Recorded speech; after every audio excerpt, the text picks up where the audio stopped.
ua ngao ngao Jerusalema Matua ua fiwi saili O fea o iai leli Sia utama pele Ai se au e whaapeai Ua fiwi saili O e usa o ai lena o ai O umatua Ua te leilo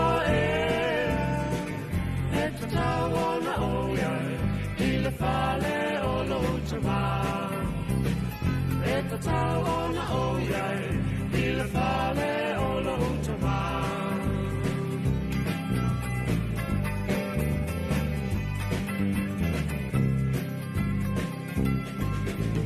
Ua umatua natali, ona matua ua tetei. Ele ia mana ia etama. Au teo I le loto o tina Ia utama pele Ai se au e whaapeai Ua fiwi saili Ai ua sa ai lele o ai O umatua Ua ta leilo ea E ta tau ona oia I le whale o lo utama Et tawana oia I le fale o lo utama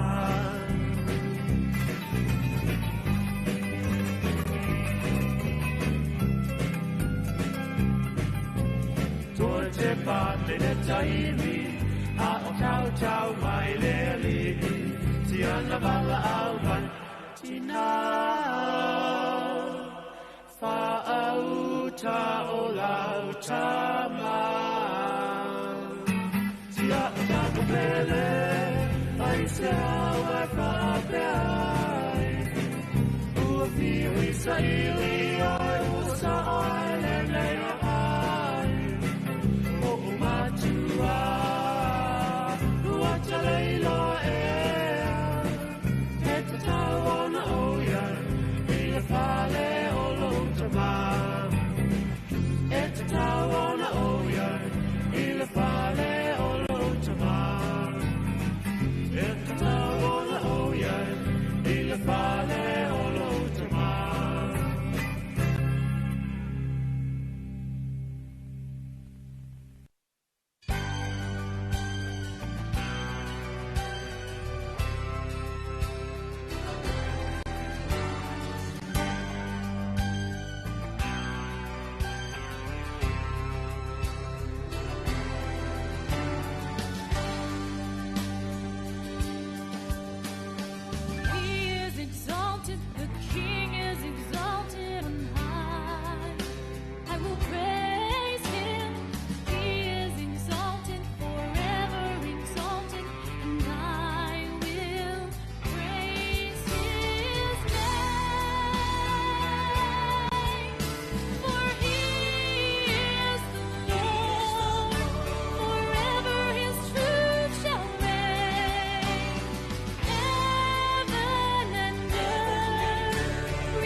whatalofa atu pa ia malu o mawhai o na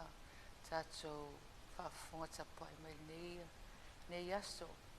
A wafo ia sevi inga o le atua e tātou te talo ai. Ia ma watu pia o tātou manaonga, tātou tausanga. A wā ia le tātou folau manuia ai le nei o langa o tātou te talo. Thank you, Father, for this day that you have made. We shall rejoice and be glad in it. We are so humbled and thankful for the opportunity, and we continue to thank you, Lord, that Samoa is a peaceful country, that Samoa has been blessed by you because we know that we are founded on you, Father God. We thank you for our leaders, our Prime Minister, our Head of State and Council of Deputies, as well as our Cabinet and Parliament, Lord. And we also pray for everyone in our country so that we may live in good times and be thankful to you, Father God. May the words of my mouth and the meditations of my heart be acceptable to you, Father God, and may ears hear and hearts receive the wonderful message that you always have for us. In Jesus Christ's name we pray, in the name of the Father, and of the Son, and of the Holy Spirit, and we say, Amen.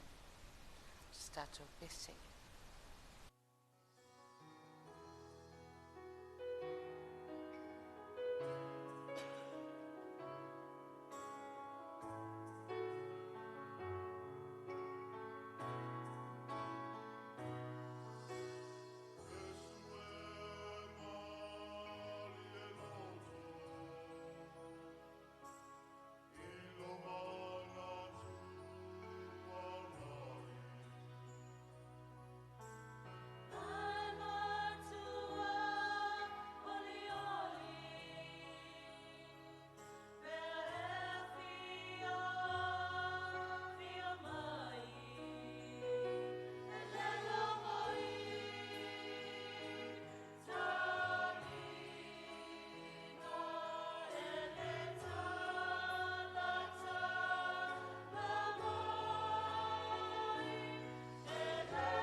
Whaitawina o le tātou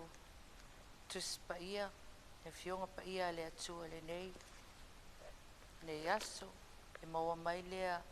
I le tusi o Ioane, ma tā upes fulma le whā, a matsara whai tāu mai le whai upo e ono, se ia o atu le whai upes fulma le whā. Our reading today is taken from John chapter 14, verses 6 to 14, and I shall read. Jesus answered him, I am the way, the truth, and the life. No one goes to the Father except by me. Now that you have known me, he said to them, you will know my Father also. And from now on you do know him, and you have seen him. Philip said to him, Lord, show us the Father. That is all we need.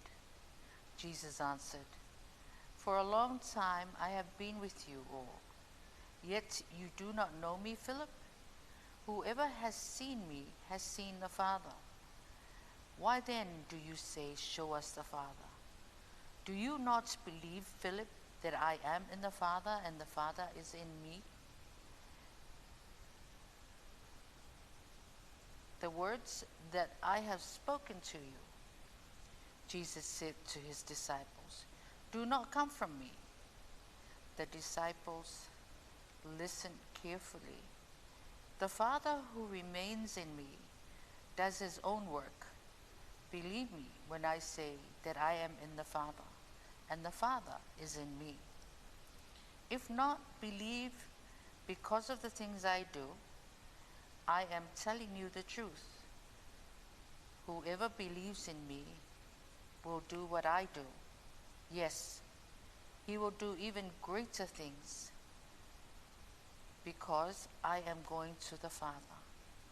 And I will do whatever you ask for in my name, so that the Father's glory will be shown through the Son. If you ask me for anything in my name, I will do it. This is the gospel of Christ. Praise to Christ the Word. Ia o tātou whaalongolongo le whaitawina o lana tuspa ia le nei aso. Ma o tātou I loa. Ia le whetalai mai o Yesu. O ia o le ala, ma le upomoni. E so se tasi lava, e fia maua e ia le ola e whaavavau. E alu atu I le tātou tamau le langi. E ui atu lava ia te ia. Ia, pe on si le fiole taimi tonu a lea toi tasi le aso. Ia ona o atu lua leo Yesu I ona ti ngā. This was the last day before Jesus went to the cross. And during this time, he wanted to tell his disciples everything that he could do to prepare them for what is to come. And so he said, I am the way, the truth, and the life. Whoever wants to go to the Father have to go through me. And that is so appropriate. So how do we adjust that to ourselves? We know that he is the way, the truth, and the life. So if we want to go to the Father, we of course have to go through him. And it's only through Jesus Christ that we can see and go straight to heaven. And we must be careful in nowadays. There are so many beliefs. However, if anything should happen to us tonight or tomorrow, are we sure as to where we're going to go? E te mauti noa a tupuse mea ia tātou, e tau te o saaulava I le ole whaavavau I le tama. Ia o leo whai maile, lewa o wina e Yesu ke riso no so. E na o e ui atu ia te ia, e maua e la tau le ole whaavavau. O taimi foi lea, o lo tama whai a Yesu ina ia ave le upomoni. i le au so. Awai pe ona sila fia. O le ai o le taimi lea. O lo ofisili ale au so. E fia wa ai le tama. Ia ona fai atu leo le tala Yesu. A fai o le woto wa ai mai atia. Woto wa ai fo il tama. O mea uma o te faia. O lunga o mea e whaatonu waia o e lo tama. Mai o le upusa o lama male upumoni le na. If we see Jesus, we see the Father. Awai pe ona sila fia. Ia le taimi fo i mose ia. Na fisili fo i mose i le atua o na fia pa ai i ona fōlinga. Ile i whaatanga ina. And God had said, if I show you my glory, you will die. Ia fa al taimi muli muli a wo ia mose i lunga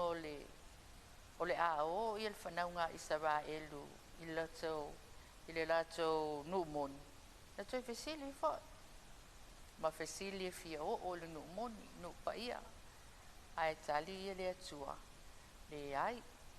Ona e te le i usitai. Ia o le tūlanga lale na ia le taimi. So o le fo lai fesili le au so o le taimi le nei le fia wa ai i le fia wa ai le atua. Ai tu sa o le tala le o fai e le atua.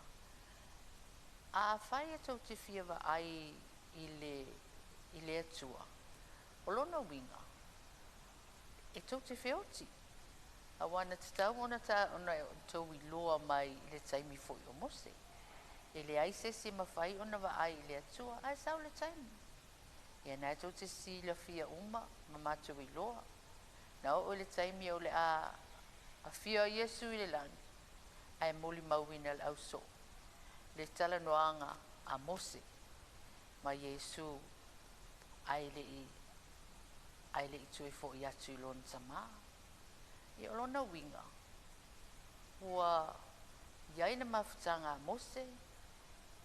Ma le atua. Wawa ai fofonga o le atua. Ma o le la fo i o le tala noanga le fai ma Yesu. Ai le ia fi o le langi. O lo o fai tonu lava. I le nuupa ia. O le au Israelu. E tu whetau ia la le atua i lea taimi ma lea taimi. Ia manuia o i tātou. E taimi tātou te tatalo ai ma tātou ta wānau i mea. E sila fia le atua. E le o sa o le taimi. O le taimi lava pe ona whai mai e toi ina. O le fuata malona lou.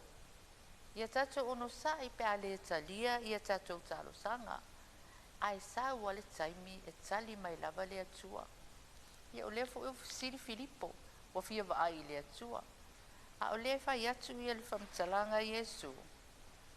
A e wa ai lava ia au. Wa e wa ai fo il tamaa. O mea uma ia no whaatino ino wa venga ma tulanga uma whapena. Ele ima whai ona o whaia i lungo le tūlanga nā o au. Ai na whai le tūlanga o no le sosoani mai alu tama. O mea umalaya na whai ona o le whaamanuia mai alu tama. Ai o le mea le tau whaamatala atu ia au tō ia i le au so pele. E au ngā lo walu runga o mate whaatasi ma lo tama. O na fio mai e leo le sosoani. A wā ia mea e tau te whina ngalo i ai. Io ai le sosoani lea o le anganga pa ia.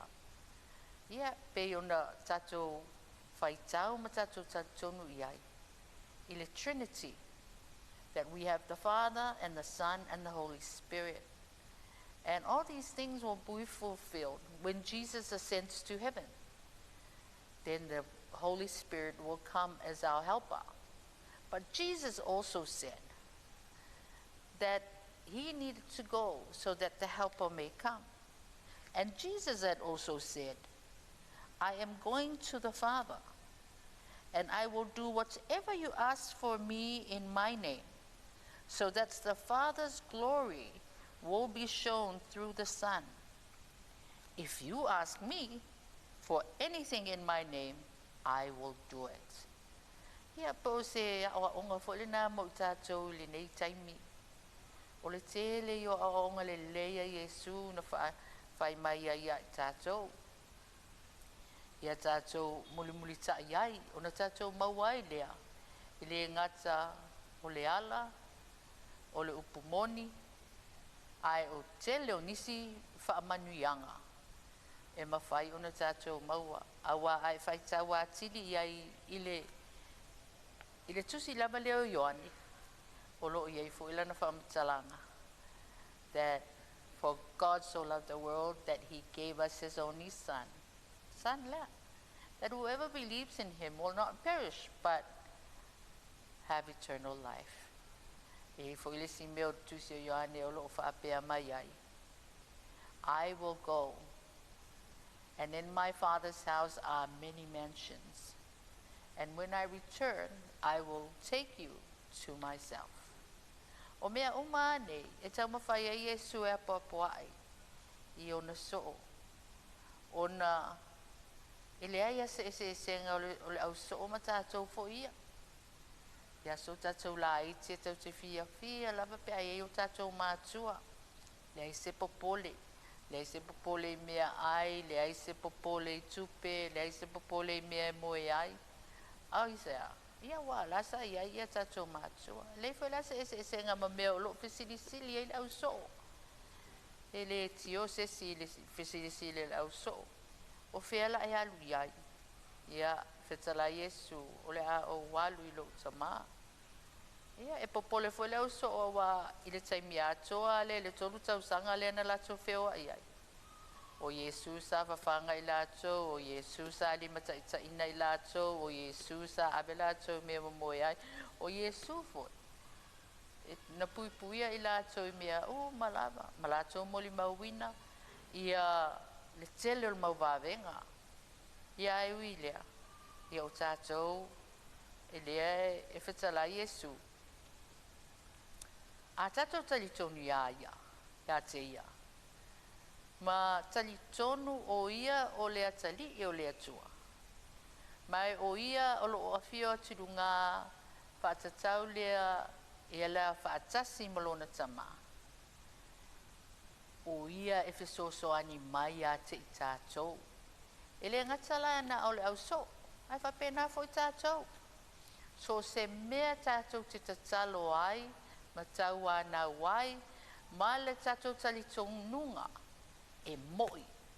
Ma tātou tatalo e ala atu lea le swafa pa ia manu malo Iesu ke riso. Na e si lofia e whai umalava e le atua. Ia o tūlanga na o lo ia leo tātou o langa. A o mai le oti tai ao po nā nei, e te iloa, e te si lofia le mea o le a e iai. E mana ia le tupu mai o mea nei, pe sau le oti, a o lau o uma na whai tātou te talo, o uma o na whai a Iesu, i oe. You are the truth, the life, and the life, that nobody should come to the Father but through you,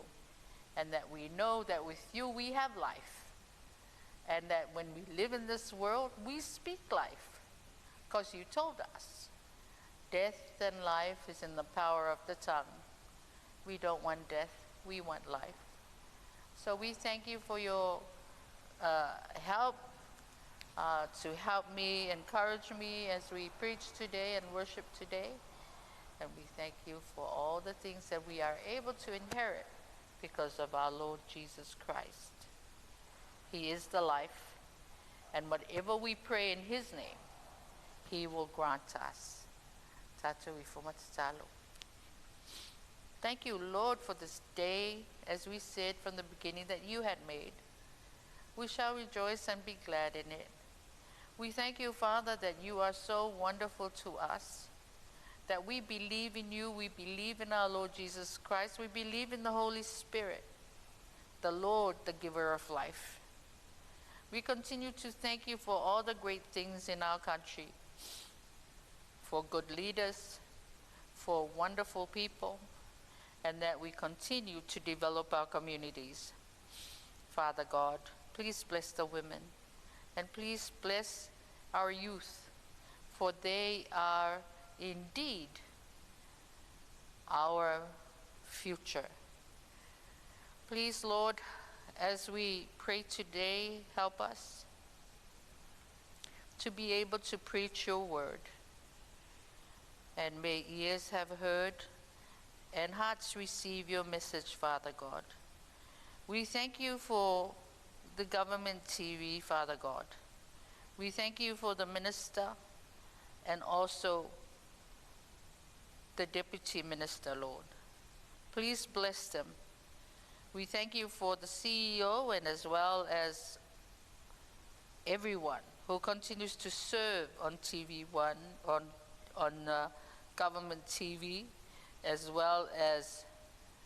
our wonderful broadcasting services, 2AP, and also our Ministry of Communications. And so we thank you for all these things. Thank you for our government TV. In Jesus Christ's name we pray, in the name of the Father, and of the Son, and of the Holy Spirit. Amen and amen.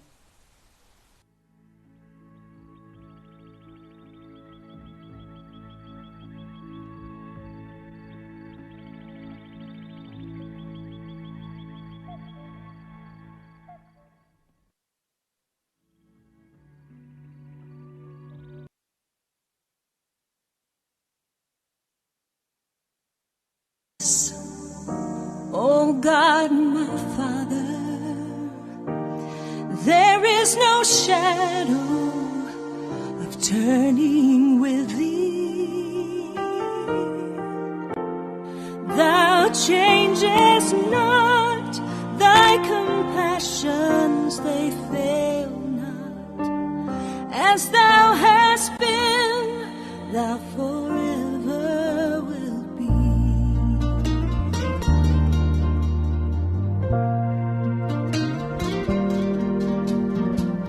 Summer and winter, springtime and harvest, sun, moon, and stars in their courses above, join with all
Mana tua le tuna nisi o vi ngole tua ia manisi fo io pespesenga falenganga ia wale nei taimi le tai au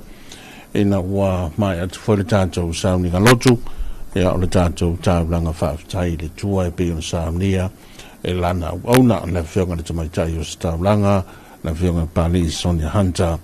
ia mai le kalesia ngilani le fifi na pole kalesia ana kana le fifi malifa ia fa bena fo io na fa tai fa malo le fiong fo le mai tai au na le tua mo le mai tai o sta blanga ia o le sa tu i mtangiolo a walo tato va tapuia ia ma le tua le ta fo ma le ia so fo la so flile ia o le ulua ia so le masina la jo masina la lima le topsanga ia masina nei me o fo le fatu ile tato tunu tulanga masani ile malai fo mai o le totele ia va pe fo ia ona ile intertonunga ia wa fe ngai mata penanga o ta runga fo ni se sa ni ngai malu ia mai he la tulanga masani la to ile i tu vai o le kalesia ia mai se le wosta langa i fa fe ngai ngata le langi i so se fata fa langa ia la usula vai malu ia ma moli fo le ta langa i fata fa langa ia va be hole talo masani alo tato tunu i maota malawa ina ua tato wala fai mai ia ma fa bela foio na momori mai so i fua maleola ona le tua mana na faso le malei e tu sai foi ia ma le foi ulo ia so le masina a watuana ia tu ia na foi masina la to pelila ia le na tawalunga i le ha so nafi ia fa per fo io na tato mori mau ina pea ia le angre nei le tua ilana taita inga ilo na lofa i tu mau pea o lo na lofa i tu mori ma lo na lofa i le se tua oi ia o tato ia i le nei foi so i fuanga ia ma le tavi linga o nei la lo langitele o lo tato ia i e le so i fua ma le ola ma tango fiel va ia tu fa fo stai foi ia ona tu ra tu le stala me le official vai tau e manatu ia mo fengai le tapenanga le tunu ma ona foi vaenga masani ia la toto foi nga benga ia e pe ona masani ai fa pe foi ia le fa moi le tato tunu i tulanga ia onga era foi ia le tulanga la to ia tato tonu mai le nga torto ia so ni le so mo le masina ia fa pe foi ona ia le toia so fo yo onga le fanau ia lo winga ia e fa malo le sai fa malo nga lu la to le sa nga lu mai le po yo te lo nga wenga ia matiu te sa fi tai tunga fo ia le si va nga te lo tato tunu ia to sa nga lu mai le po le nga te leo ia ai be se fo ia le vai nga fo io te nei mu halim to tai fo mai i mautanga se ngase ia ole telo ngarwenga telo nanga masani fa tal malo lunga wafu ma valele va inga sua vai va inga IPC ia ole official vai tau o ngarwenga o tiu te sa no pia ia ma fita i tunga ma yelo tato tunu ia ile po ia telo nei taimi wa lama tau lunga fo i ma lama fai ia nisi o ngarwenga sa fenga ia ai o leo te watu ia o leo watu e full 5 minute on tar fitu on tato le liu foda ia o telefon mai le vai no telefon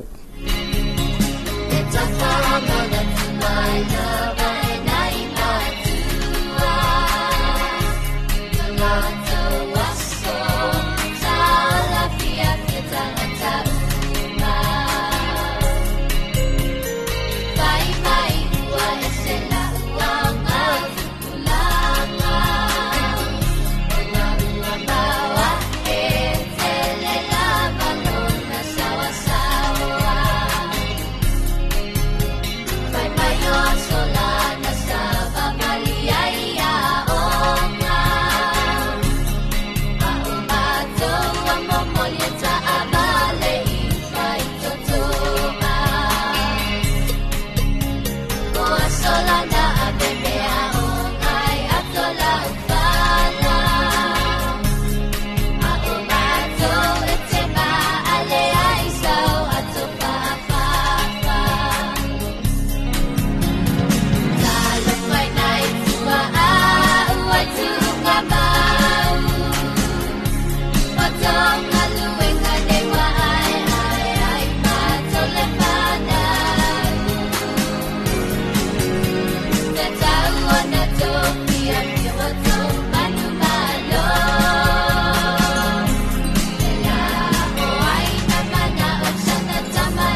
so whawhianga mari te matai haki sua hele nei whataimi rau to iwa minute o na tāre lo whito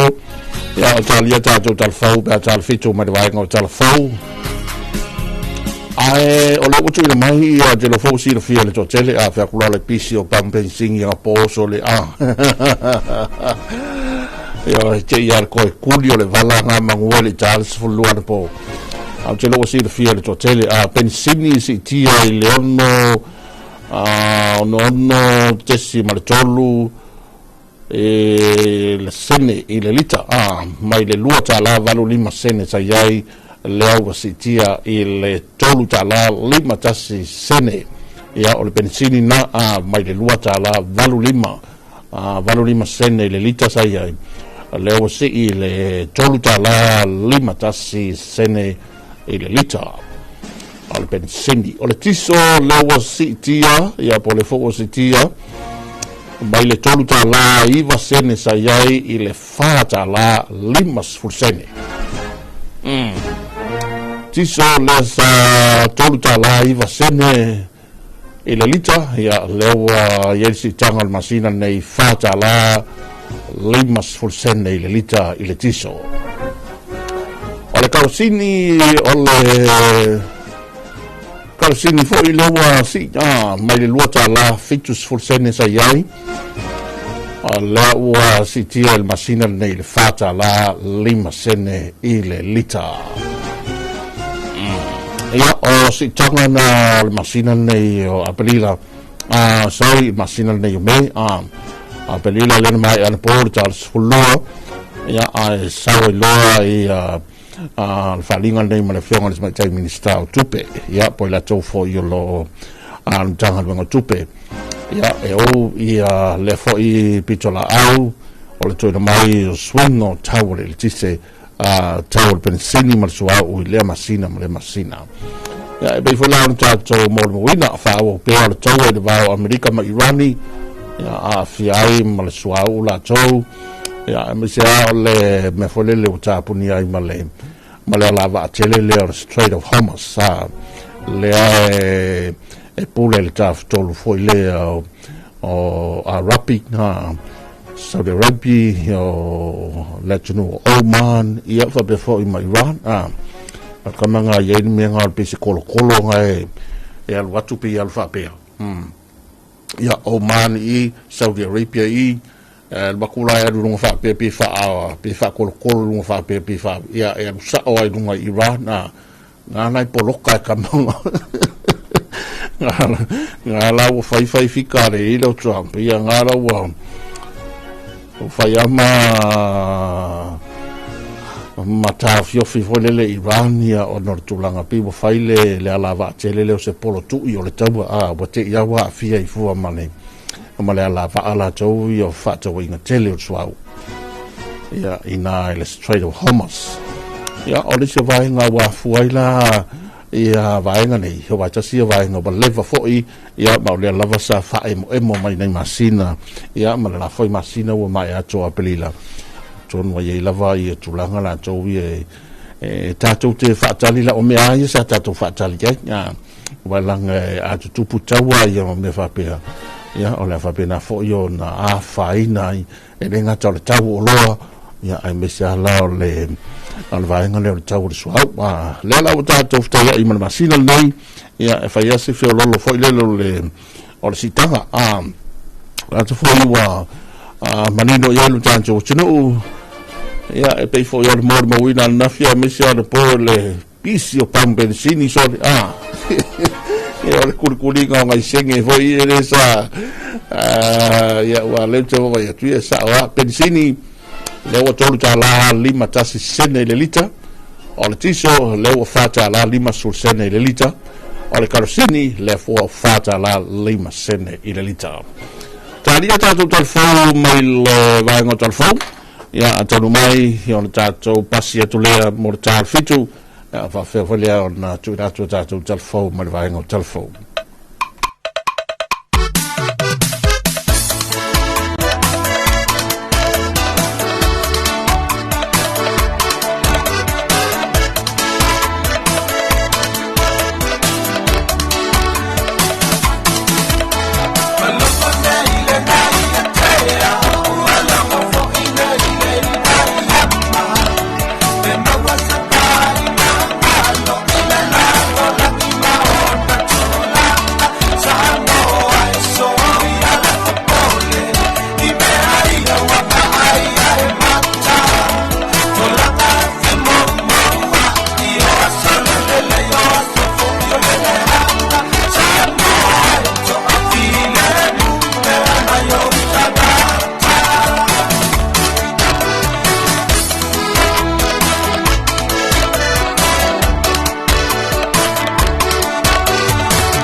so whawhianga le tai au mai a ni seto whale moe whatara whatu ia Christina wharanai nai mafuta mai nā e whea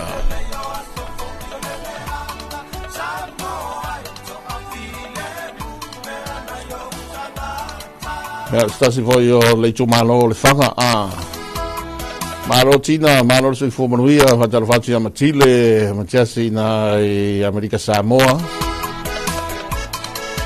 Ia, wakapenga mai kou sahali Chile. Maro Chile sui fumanuia. Whatara whatu ia Esra Manu. Ia, sui fumanuia e lo tātou tunu, a mese la tō maftamai a tunu mamao. Esra Manu nai Hastings, hia po Hastings, hia telefonia la tātou lo tātou tunu. Ia ina e Hastings, tele no whanga in meo no ngād mga whapaitaimi. Ia, panuia tele ia tā penanga nei taimi le tai au, mnuia whoi le amtango ngād mga mtiute. O leo ua tāna fitu sa meira whaafonga le sunga matawaina sako hia matatou talafou le tai au le ua yaso le nei o le masina o me.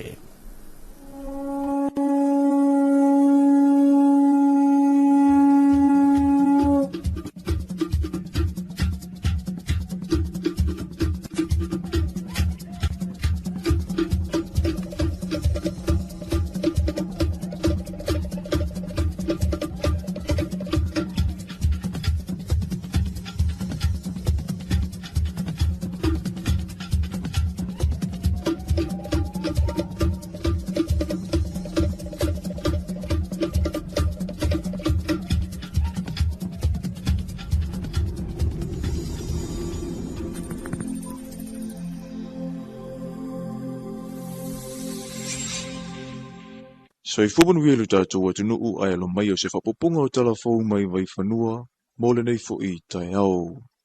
I tala tumua, ua iei pine whaopopo e lima I le asranawhi mo Samoa, na maua e le ali o Emmanuel uli masau, I le tu pawa li I iwa se furuwha kilo kalama le mamafa, ma oia, le tangata Samoa muli muli na sii I le asranawhi, e lua pine oro, a toa ma pine siliva e tolu, ma ua silia I ma le lima se fulupine ua ia umia le taalonga si isi o me mafa, talua na amatai le taalonga le tausanga lua whedua se fulu ma le tolu. I le whaataranoanga ma talafau mai vai whanua I le awhiafina nafi, na I amana I ai le tāpua inga au na a inga, ma le atunuu. Wala mo sidi ringa ma fastai le tua, ona wa piu ma le mangia ia, tamwhinga ngā tawasa mai le, siya masinga ma siya tausanga. Stai sa mo to te ko inga. Ila mo mo I pasai lava di inga le tua. Se ni tangata di inga lava tau le tua. Rondo kini sidi banga mo mai le university. Fa banga dia au ku di university ta.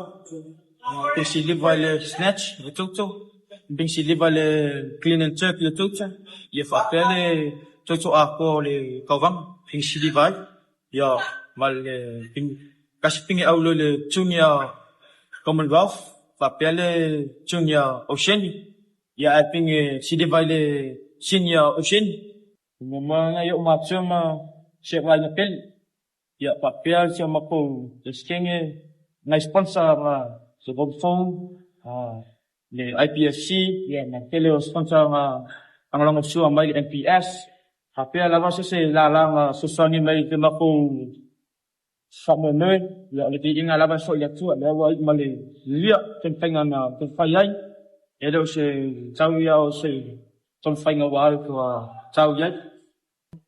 wa utang chamo bol macam ba inga lo ave ma tang to se si macam ba O Emmanuel ua se fulu ma le walu o ne tausanga ma o lana lava le moe mitinga, ina ia ave pea o ia matangata si isi o me mamafa, e tau ave pea le ngoa o lo tātou atunuu.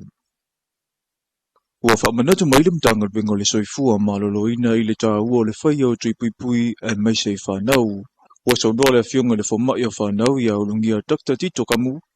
O le tūlanga wa iei nei le hanga I lunga le whai o whanau wa awhia. I tua inga whamai ese ese. E mafua mai o no le tele o whanau e le eini tui pui pui sa whaatino. E le ngata le whamai o le whiwa o pona iwi. Ai o le fetuleni mai fo'i o isi mau whaamai ese nei vai tau.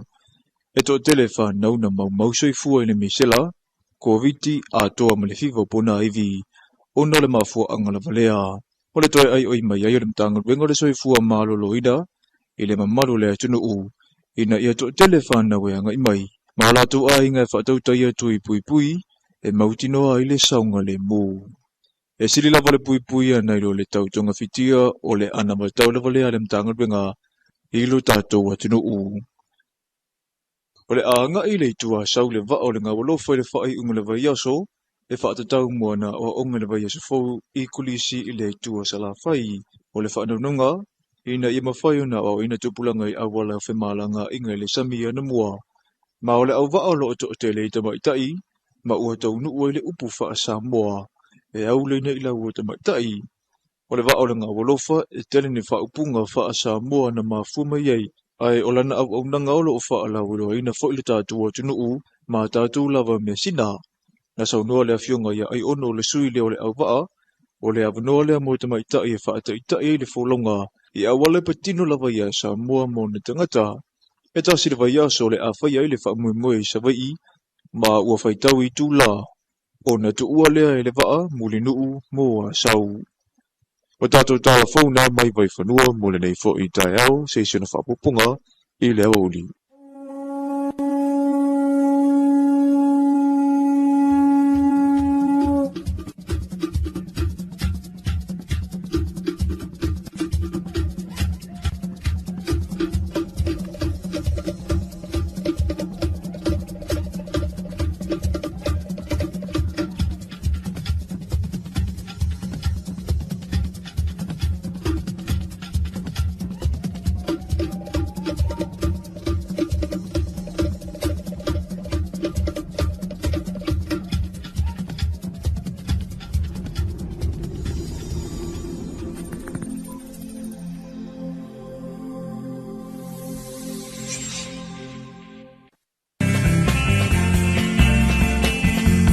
o tuenei whaneolo savelio I nei la whatuanga sa taua whalonglongo atu e tu e pi le ala leo Samoa. Te paila tua sibio polu feo te iloat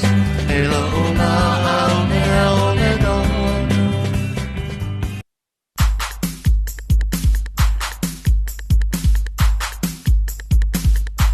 Pātima pole au mai moa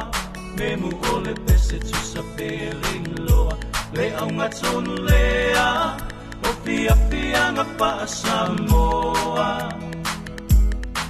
Asuli lava lo fa masani fia fia nga u masani ya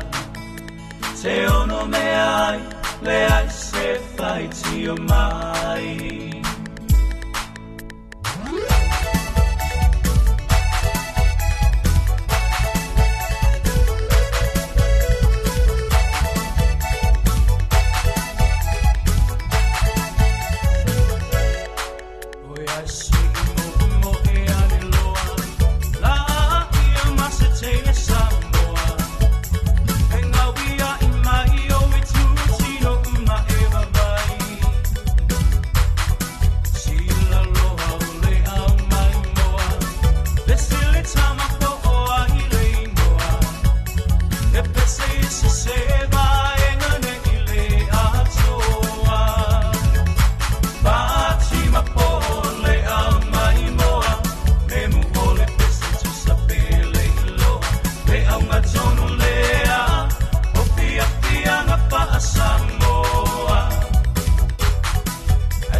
Vivian on the my love representative Tamale RSA was full of Matasi Minute Lewa Nearly July Fitu in a war to telephone and Nita Medivang of telephone. Saudi Amafoin at Sunga Majawina Sako, and I phone telephone at Charlie Levalu Litane. Talofa you are also lazy vine a tailor let you know, here, Elingatawa Ongar Fanau.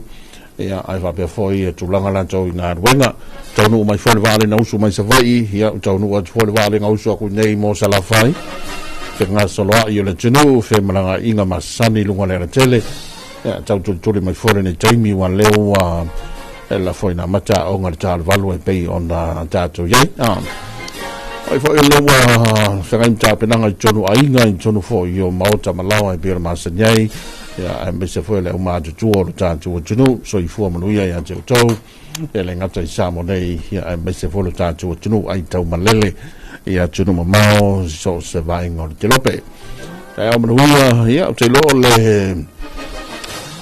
Fama Moya, you so Tato Fanga Palota, here I'll to my love and Monga Tolupa. Let's a fail to be polling, Hila Solulu. Por lato balota momua len faila solulu le sola ona fa bela fo yo da tuna tuai tanto fa salonga tuna mai tanto ripoti ma fa bela fo yo da tuli lo fo yo nga wenga lanto mole ta po inga le tumalo male tanto fiso finga balota le finga komsina me se fo yo le tanto tunu le famo voi la giovane Giumalo vai moga numero giolo il so to fa sui le tau studiei lua sui tutto tassi ma le sui le vai al fast ma le sui alle vai a fare le HRPP ti lo tassi lo Giumalo sa fa ingo foi le taimene i vai loina e le to fa tu loina le fata tiango in Tumalo le Tumalo tasiro Tumalo sai me fo le Tumalo tu ta blanga le sala vea I ma vai nga foi le bia salva qua I peninsula la vea I ma ka fusi fu le ko fo fu va ma temtene ya le foi vai mo fa la jo ya le wo tu ya le si foi vai nga vai se la jo ya sui ma la jo no fo ana tati angana le tati ele Tumalo le vai monga tolu el batuai I matau tu I pia al watu ina I fato ia le one le lata mangiangi ko fa se mai I fea I moto tua tanunga manono ia pe akulo dunga I papauta al waku I vai lima al watu ta I malolo le lei ya ma tuli kwai o I foi le ngole bai nga malulu le ngoi o ya fia malu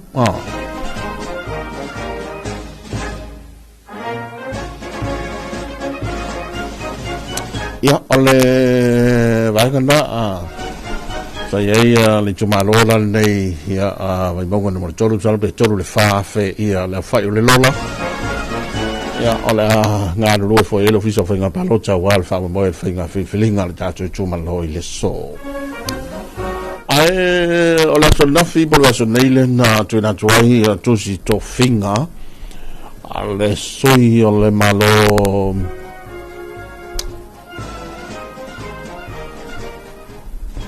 o le ai komisi o le malo Sri Lanka. His Excellency Miss Yasocha Kusalini Kunasekera. O le sui na malo Sri Lanka Samoa le tui na tuan tusto finga e le sonafi e le malo tututasi. Ya mai le malo Sri Lanka. La fo tu na tu tātou talanoanga le tau nei ea ma le swinga tele na o le si tianga o le tau o le suau o le pensini la vaia ma le lua tā la valu 5 sene sa iai leo si i le tolu tā la 5 tasi sene i le lita o le tiso mai le tolu tā la 5 sene i le lita leo si i le fata la 5 sene i le lita o le kalosini fa pena foi ma le lua ta la fitus full sene sa iai le uwa si i le fa ta la 5 sene i le lita le kalosini.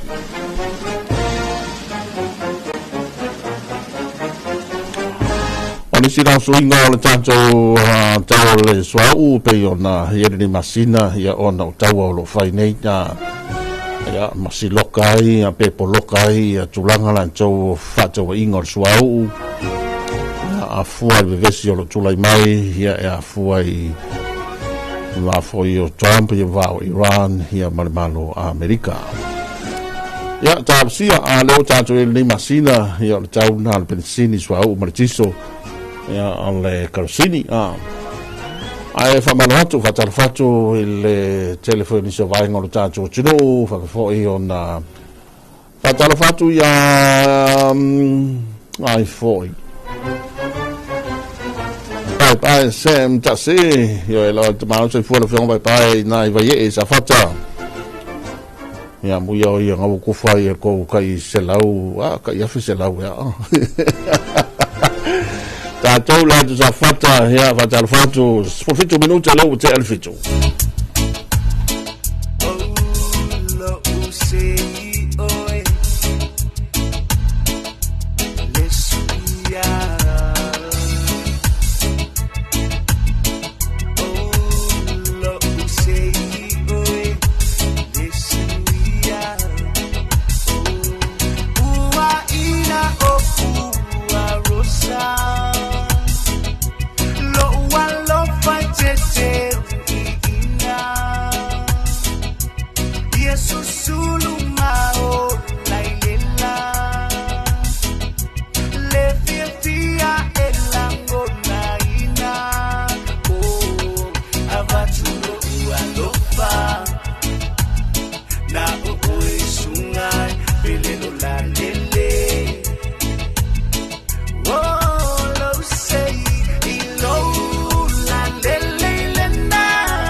Le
Talofa Samoa, it's your international son, Tonya Marciano, aka Samoa. Don't touch that dial, keep it locked here on Radio 2AP,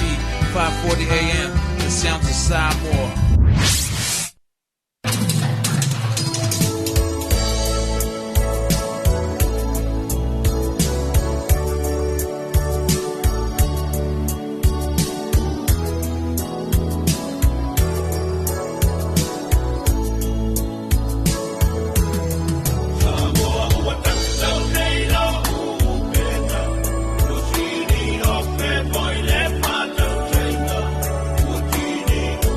Bye.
O le ua anto e luas fulfitu minuti o na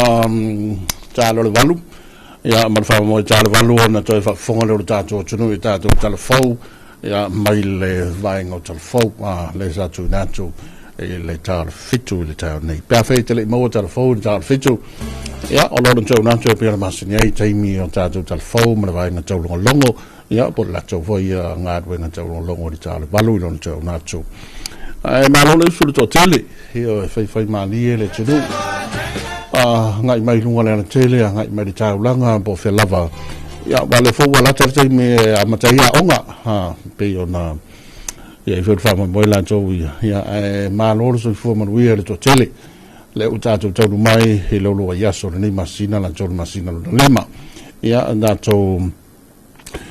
tele no le tele ta pena la to ta pena ye ni masina ai mai se le so ya le fainga palota vai maunga numero 2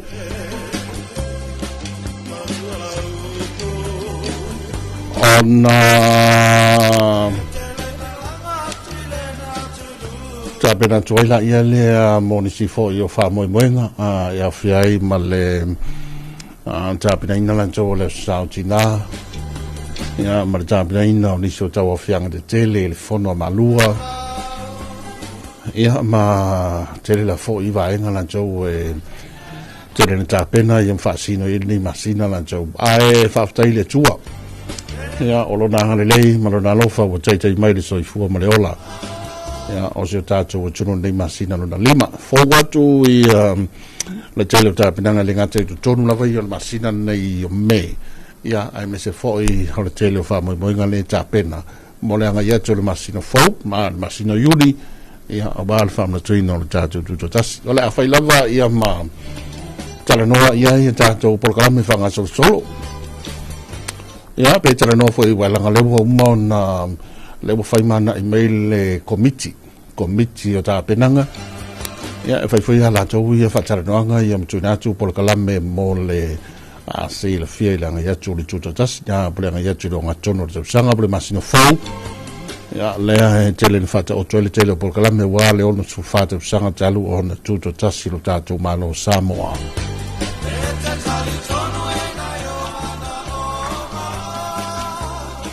Elise vainga tele le tau vava yatu ia pe afua i fōlinga la tau ore nei sa whalaile le lua yaso le masina leo me wananga le tau yatu i le pepa le ofisa le vai tau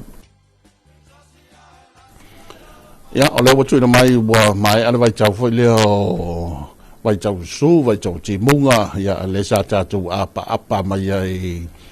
ele masina o November December ia msawa i lava si o mai ile aswa nafil tau lungo apelila ia ole ala ua tōle mai le whamtalanga lanto le official vai tau ia ua tātou la ese ia po leo tātou pasi ese male vai tau su vai tau timunga ia o le nganganda le tātou i le masina lanto me ia matapina tu i le onga tom lanto le tausanga o le au te lenga o le sovu tia se vai ngole rangi au vai foi na timu pu e ono iai fa solo ina mamafa nisi o fa solo ina mamafa i nisi o timu i nisi o vai ngole tātou tunu i le so o le asto na i tai hao ma le aso sa o le awhapena foi o na taape solo ai na i timu toi li mai le ono i le wawa nei le mata te ima ye le tai toi pe le tai le afa suma lua i le wau le so ona toi sua tu i le tai sfluono minute te le ono i le viafia na nei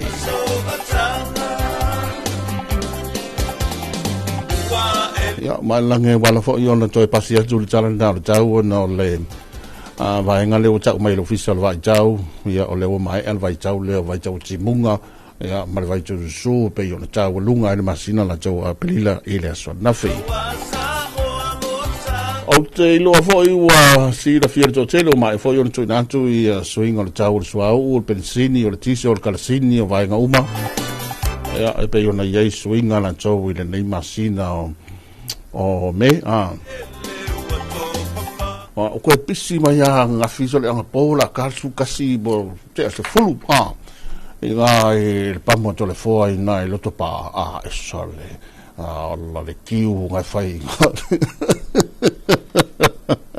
heo anu mukau kia au kino o le pa o so se pamoane sa pisi i nai tūlana toe mai a nafi da fiafe ia fa solo mai pon po e mese la o le fuku a pasi mai te le lopo na fila fiafi po le sau le pasi mai ai family nonga le ma swinga le ma le tamaita sui parmia ia por tamaita foi minister tupe ia o ngala mingo ia lo ko ke se kulia kwal pamule ma nguere io o le swinga e la ka la usu mai de oilo ai usu mai la kul pamul ka ngai wo o nisi la vaenga mo le se la fia ia ele tato utulu ele ona foi ia mo wo ka funga ko ke mi foi le a se la akwa i ole ia fa kulka vale fisinga la el ma io o me foi le fai mo so so foi la to e por con la memo so fu maloloina io al akuidi ole so le e manga o fa ola ka vale ni la langi ka fio lai sole ia o le vaenga na pia fua mai o i ia o le aua mana sila fia le totele ia fua mai taua ma mea lai tutupu mai fafo e whaiangi kaua i umaenga ia wa fia i fua le kaua o loa a fia i tau suau ia ma mea uma whapena ia maalua i lunga ma le tau la tau o le soifuanga ai tātou o sa o le lava e whai tātou ia pito la au wherele ia o le kalo o le kalo ia oi ko kupu ngai me o kaua ma le oi lunga o kaua o loa ia va be fo yo na alwa ko i lunga o kaua ma le pensingi la tau ai tātou anga i tātou whawifianga ma le tua ta al valu so na tātou talfo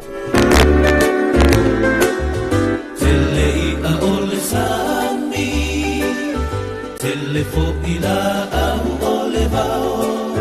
Tele manu fele le langi Tele teine a whakasi Ae sili ai o e la upele Le la le o Samoa Mate mai au lau tupua Pe te loa le moa Let me hear you Let me hear you sigh. Let me put my arms around you. Let me hold you tight. To my lonely mind, tau tala mai pia moai, tau ina e loa, o loa lofa lenga.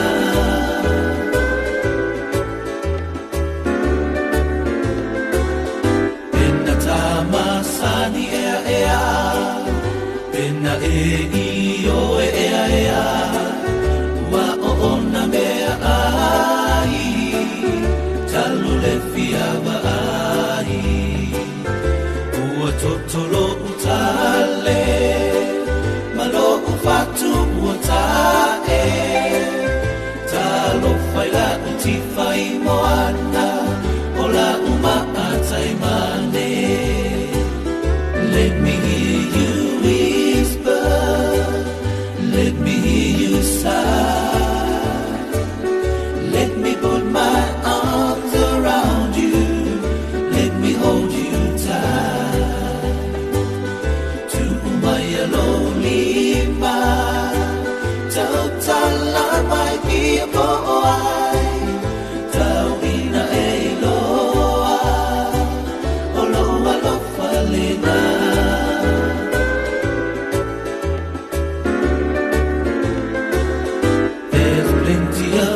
In the sea, there's plenty of trees in the woods.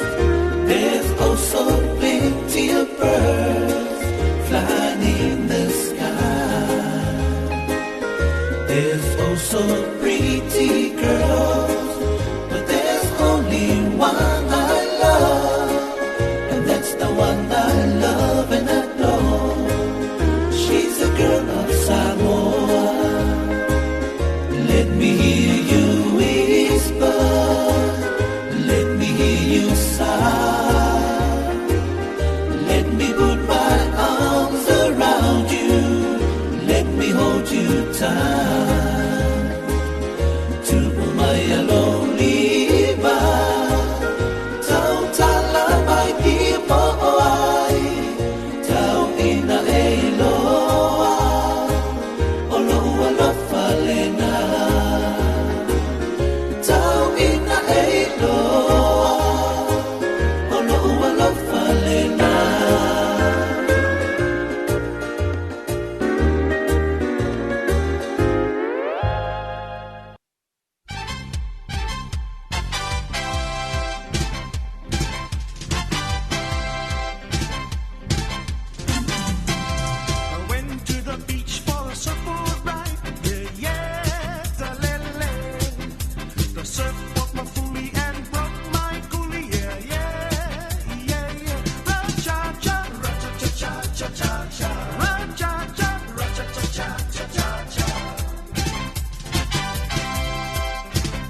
Siva maya ole tau sala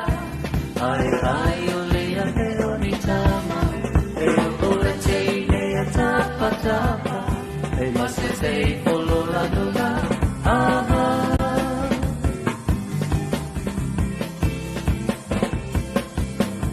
Siva maya ole tau sala Ai ai ole a te oni tama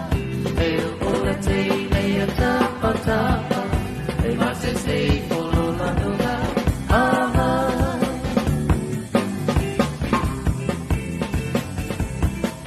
E mana ia telefo I le vai I te tama I taia si vai vai Ai ai atu whamalo Mo whaale whamu ai o le fo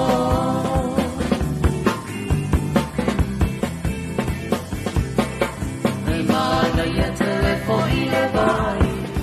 I te tama I taia si vai vai Ai atu whamalo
Ole va fonga e tanto fa fianga le nei taimi o le tai o ina wato es 4 minute on tale le valu man tua tale valu tau na tau tanto tale fau e pe o masani ai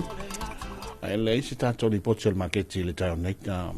e pe o masani ai li pochi al maketti a solulu as flaile ia matai o stona minga la o le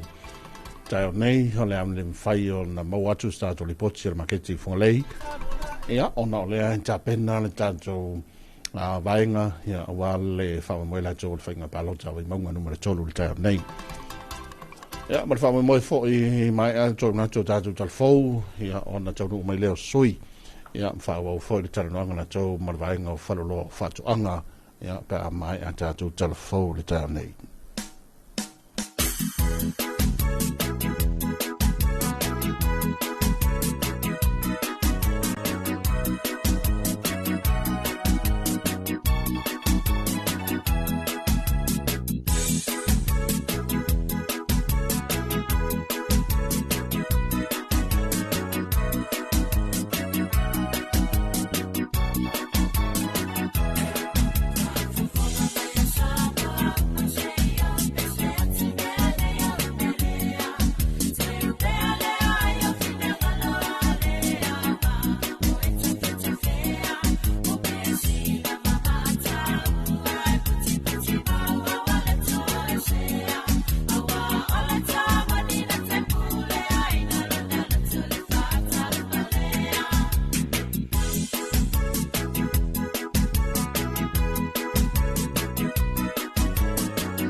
Kasi na whaawiwhianga ia mai le hawa besere na le Body Mind Express ina wa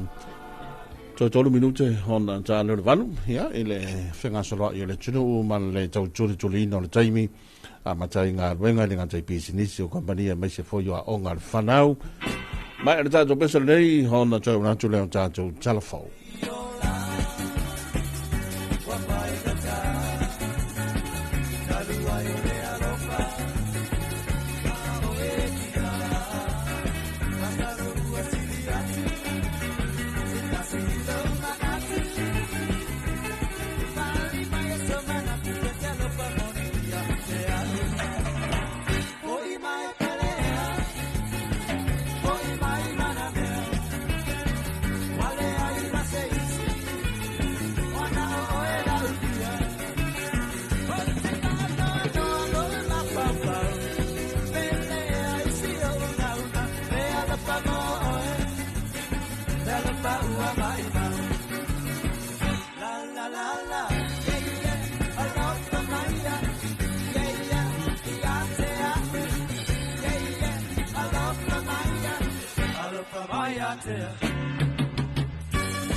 So I whubun wielu tātou atunu u ai alo mai o se whapopunga o Talofa mai vai whanua, mole nei fo I tai au. I Talatumua, ua iei pine wha popo e lima I le asrana mo Samoa, na maua e le ali o Emmanuel uli masau, I le tūpāwa li I iwa se 4 kilo kalama le mamafa, ma oia, le tangata Samoa muli na sii I le asrana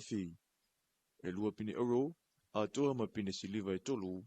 ma ua silia I male 5 pine ua ia umia le taalunga si o me mafa, talu na amata I le taalunga le tausanga lua awhedua 10 ma le tolu. I le whaatranoanga ma Talofa mai vai whanua I le awhiafina nafi, na I amana I ai le tāpua inga au na ainga, ma le atunuu. Wale wa sidi vinga ma fastai le tua. Ona wa piu ma le mangia ia tamwhinga ngā tawasa mai le siema singa ma siete sanga. Stai sa moto te ko inga. Ina uma maua I pasai lava di inga le tua. Ni tangata di inga lava tau le tua. Rondo pine sidi ma maua mai le university. Whawanga dea au ku de university o tau. Pesi liva le snatch le toto. Pesi liva le clean and jerk le toto. Ia whapele toto a ko le kauranga. Pesi liva ia mal kasi pingi au le junior Commonwealth. Whapele junior Oceania. Ia pingi si liva le senior Oceania. Mga yung matsuma siya nga napil. Ya papel siya mako skenge na sponsor sa phone ni IPSC ya na tele sponsor ang lang su may MPS. Papel la sa lalang susani may mako sa monoy ya lagi inga la so ya tu la wa mali lia tenga na tufayay edo se chau yao se tufayng wa ko chau yai wa utang sa mobile macam baing lang go tapi macam tu sisi macam baing o Emmanuel o se full mole valu ne tsanga ma o lana lava le mo mitinga ina ia ave pe o ia matanga ta si o me mafa e tau ave pe lingoa o luta to tunu u ua fa manatu mai lim tangal bengo le soifua maloloina i le tāua o le whaia o tui pui e mai sei whanau. Ua sau noa le fionga le whamai a whanau ia o lungia takta tito kamu. O le tūlanga wa iei nei le hanga i lunga le whai o whanau a awhia. E tu a inga whamai ese e mafua mai o no le to tele o whanau e le eini tui pui sa whaatino. E le ngato le whamai o le whiwa o pona iwi.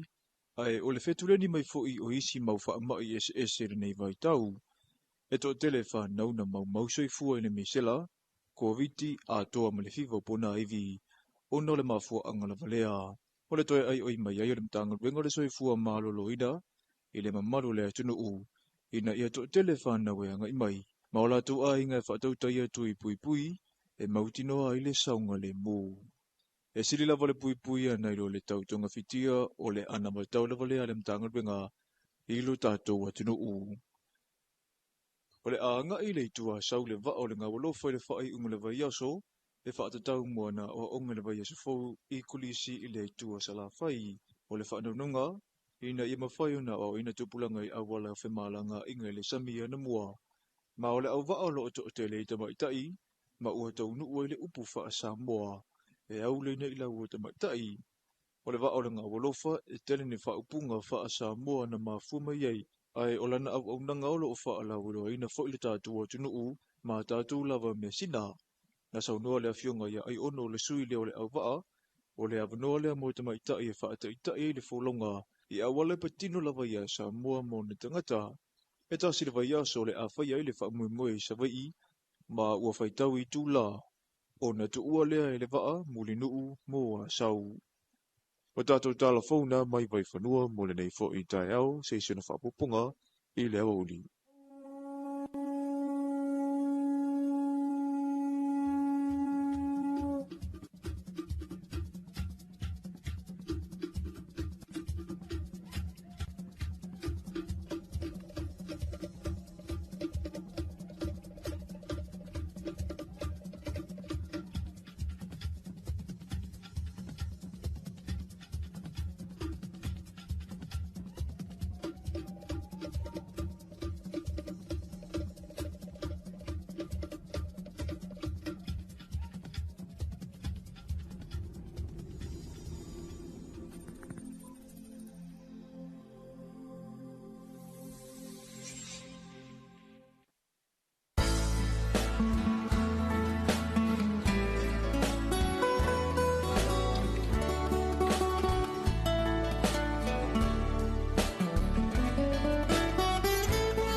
Hello,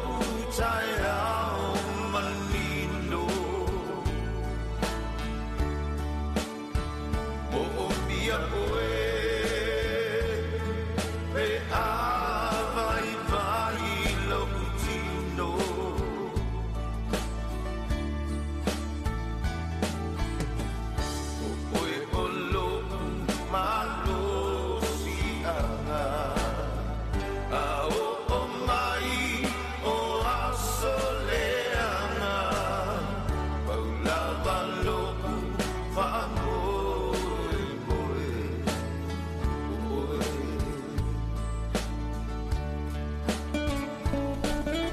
Lai fonga inisi o whawhiwhianga ia marisi o fonga mātang o whia o le tai ao le vionga le sāli o tuanai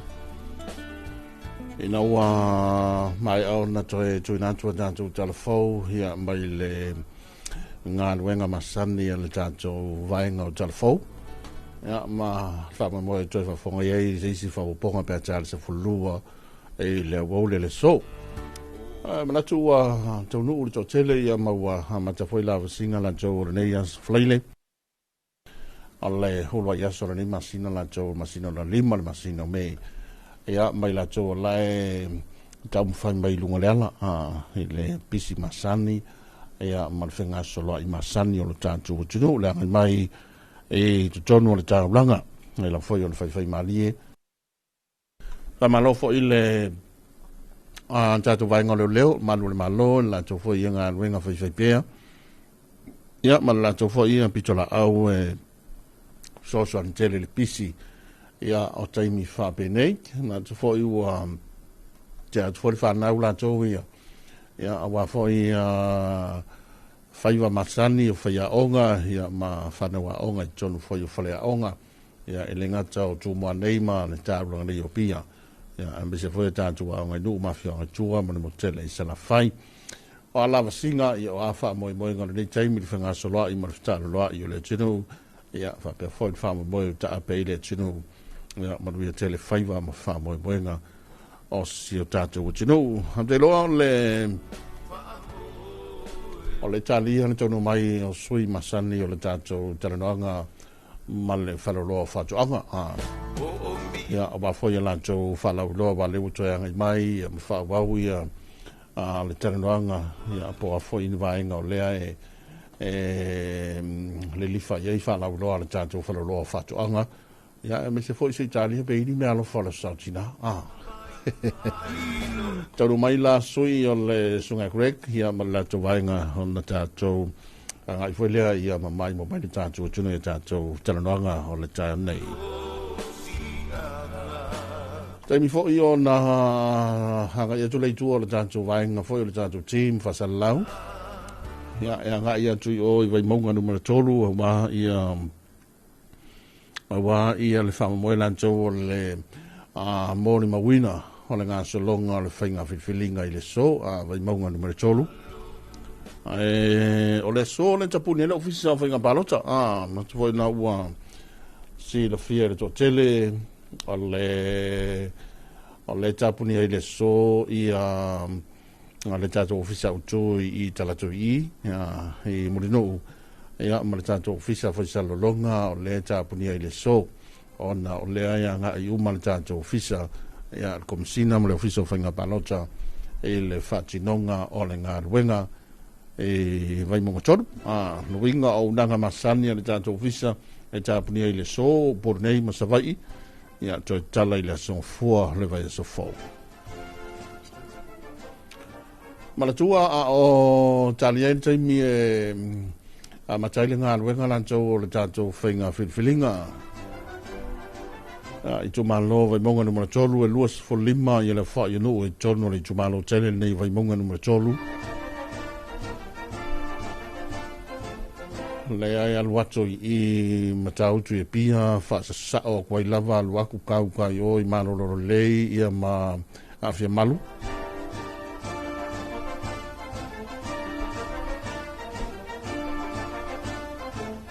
no foga la nga i tatou mo le palota i le so mangiangi le fakasa mangiangi na foi il palota le STA fato ia me tisi le onel e yuchi matau tutai le fakasa matau tutai le fakasa tanu nga manono le fakasa pa pauta le Ross Hall o le fianga vai lima le whakasā, wawala le whakasā, ia whapefo i ma lolo le lei i le ekalesia katoliko. Whale balota whasawali mo upolu, maua i le Mtotua Hospital and KF Clinic, maua fo i mapui whangalele ia o tamaite sa Carmelite, ia po tamaite sa Monique vai lima.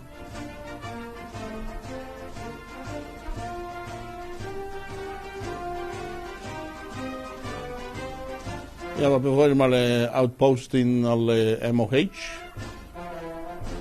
O vaenga na whale palota whasawali le la vea i male tātou no whanga i mapui whangalele. O le whanga tamaite sa Monique vai lima. O le outpost le MOH. To a hospital and the NKF clinic. Wharbalota whaptoa mo sa vai ia o le tātou official tinām te maitai na i salolonga sa vai. Ia male so lulu len whaia i le palota mamua a le pre-bowling. Lesa whangasolo i le salulu ia na se vai atunei. Ia a o le whangasolonga le na male ata atoa le na ia o no whanga mawaenga o le ata puwai tasi ai ia le tātou ofisa whainga palota ia ma sosuali fo ia ngā ia ngai iai i la tau o le tutono le lola vai maunga lu ma le tolu ia a wale whaia o lo whasa o i le so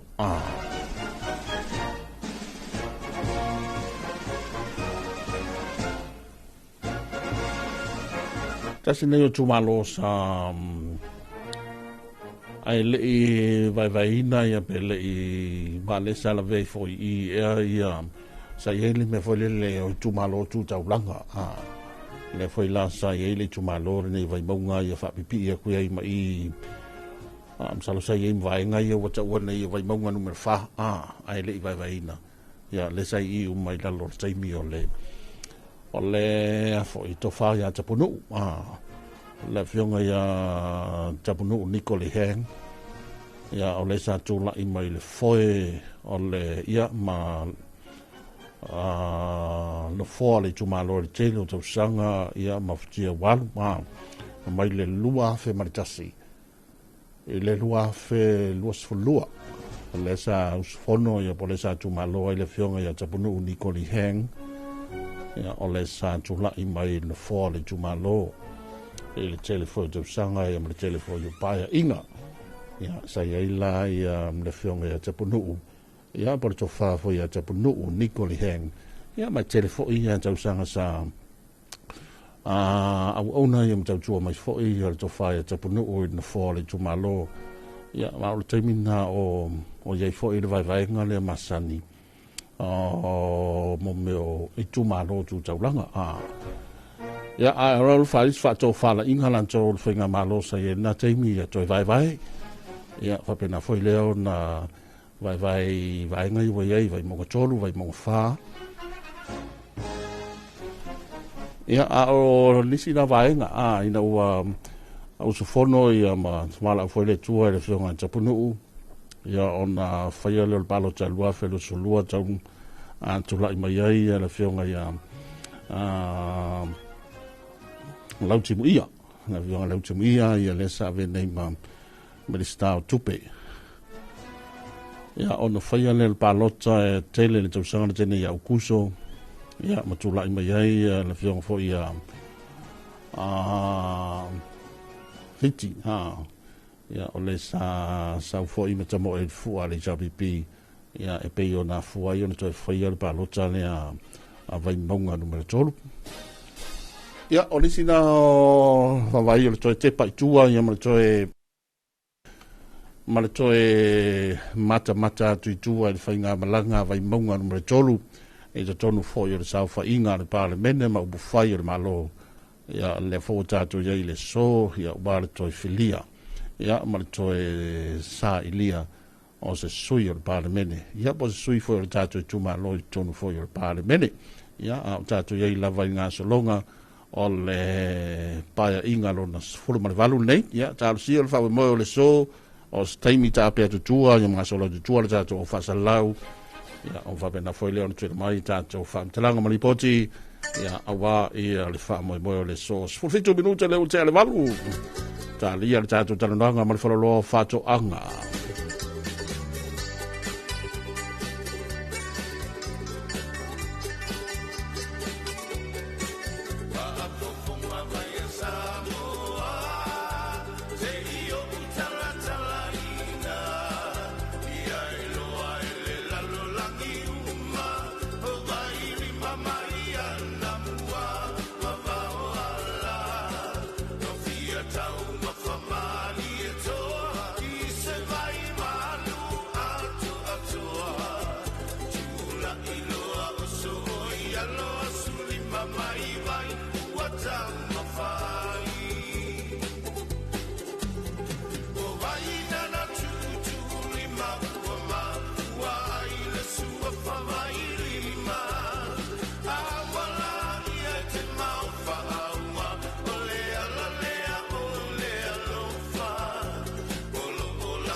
Whawewianga o le tai ao mai le sāli o tuanai o tama le ele vai lima ma waoala o le uso tu ofe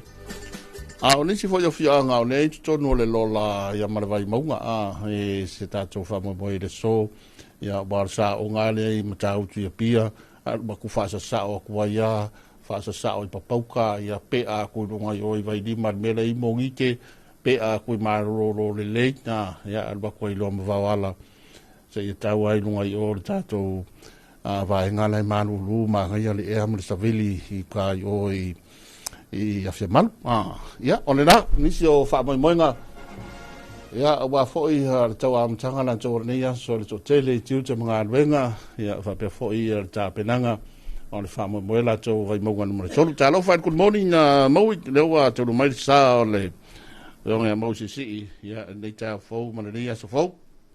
Ia Talofa atu sa le aula Malo le fonga ile nei tai au fa talofa tu foi ele mamalu o le tatou tunu o lo mai mo fa fonga mai ile tautua le nei le si fonga o Samoa le 2AP ile nei tai au matango fie o le aso farele ia o tatou taunu le masina fo o me lua fe lua sfun maleono ia ai o la vea i loa le si o le pensingi wa ngalo ia tia o na utu la uta vale le aso anafi ia la so ia li fa so ko kele la ko o ko ai lo su mai kalo fai ia na ko mi go ia nga po wa me le ma ko la kala ma ko fai singa ma ma le pamu ia ai sa oi ma ko la le la vea mo me o ka po vale le vo ia ko sfulu ko e mingo ia ku ale aunga ya awa tele si tanga le tanto se fo la si le fiel to tele ya fa ye o fo nga le skai mi ku ka vale fa si sa vale io e pe o so me passi so le passi fa ku ka vale fale ai vai le passi ngale ke o so mai ai sa fa fa ka uma e ko alwa kul pas al fa vera ve fo ya sa vo le passi e mo fo e ki ngai nga fo se passi io wa ke venga po ka wa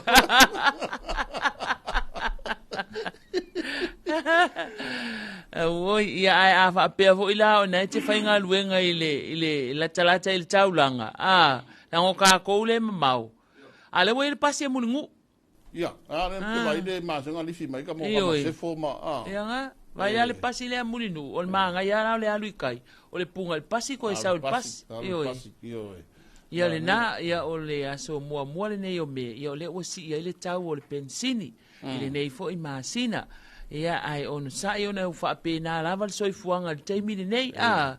o le tele o si tanga ho ia o tau o loa ma tu langa fa pena ia ai man tu la o le aso le nei o le aso le o le fainga filifilinga le tu malo fa palo tau vai maunga numero tolu ile aso le tatala fa le palo ta nei le valu po le iva Tara lau ta pena, taimine wa iwa. O le iva e tala ia falpalota ia tapunia lea i le itulai tolu